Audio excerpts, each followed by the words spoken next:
Newport, Rhode Island is known for yacht racing and enormous mansions, some of which were featured in HBO's show, The Gilded Age.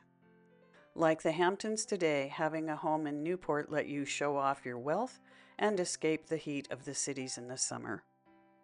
To distinguish them from their really big homes in town, they called these summer getaways cottages.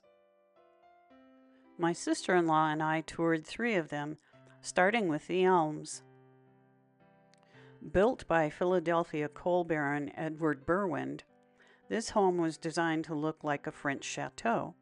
After all, the whole idea was to appear aristocratic. The interior was designed by Jules Allard from Paris, and it even featured some of Marie Antoinette's pillows.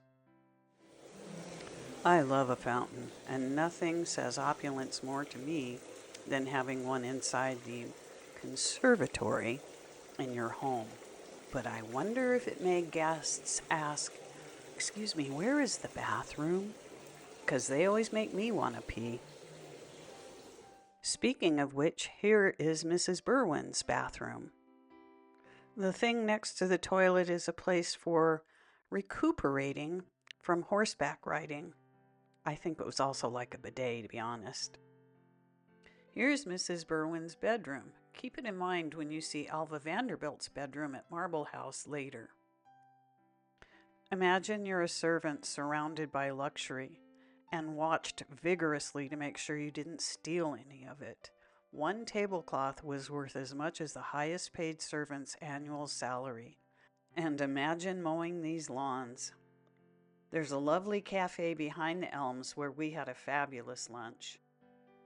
Next up, Marble House, built by William K. Vanderbilt for his social climbing wife, Alva. If you watch The Gilded Age, Bertha Russell is modeled after Alva. When it was built, it was considered the most opulent home in America and featured 500,000 cubic feet of marble. Solid marble walls and 75-pound gilded bronze chairs made the dining room a bit much for me. But I gotta admit, I wouldn't mind hanging out in this library for a while.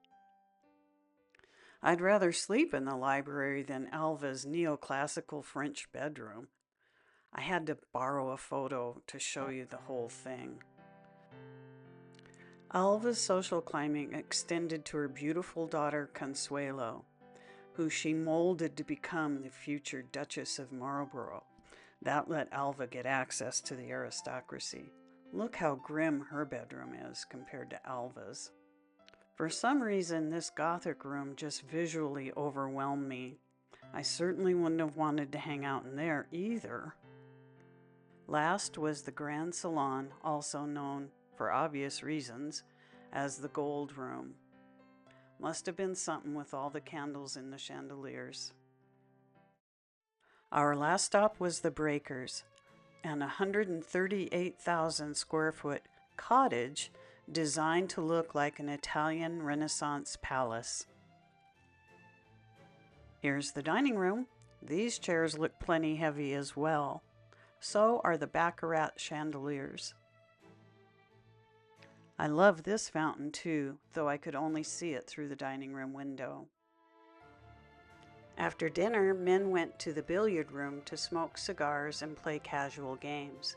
It was designed to look like a Roman bath, with thousands of pieces of hand-cut marble used to make all the mosaics. Imagine what some of the richest men in the world talked about here. This is the Great Hall, measuring 50 feet by 50 feet by 50 feet. You'll see more of that later. Here is where the ladies went after dinner, the morning room. It looks impeccable, but the peeling paint right there gives you an idea of how much work it takes to keep this place looking impeccable. Look closely in the corners. That's not silver, that's platinum. Here's the music room.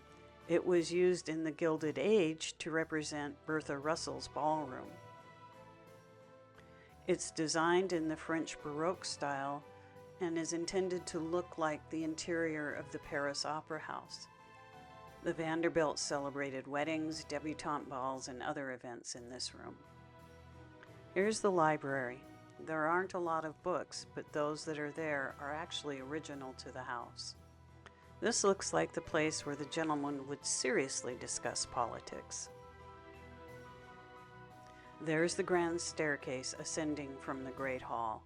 We weren't allowed to go up it. And this is the ceiling. Remember, it's 50 feet tall. Here's the view from above the Great Hall, and that looks out over the loggia, which in turn looks out over the water.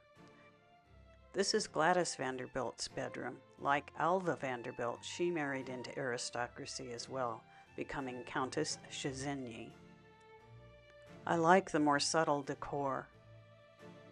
This is Mrs. Alice Vanderbilt's bedroom. Note the smaller bed, but ample workspace for the management of the household, which she was responsible for. This is Gertrude Vanderbilt's room. She was a noted artist, and she went on to marry a Whitney and found the Whitney Museum. This is one of my favorite spaces, called the Loggia. It's on the second level of the house and overlooks the ocean. You can imagine the cool breezes in the evening when it's hot in the summer. Keeping the paint up out here has to be a real chore with the ocean exposure.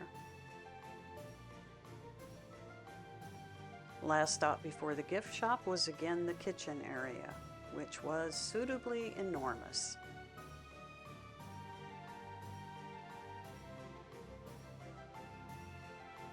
Look at that stove, think about the summer, and think about how incredibly hot the staff had to get. Of course the china cabinet was 2 stories tall.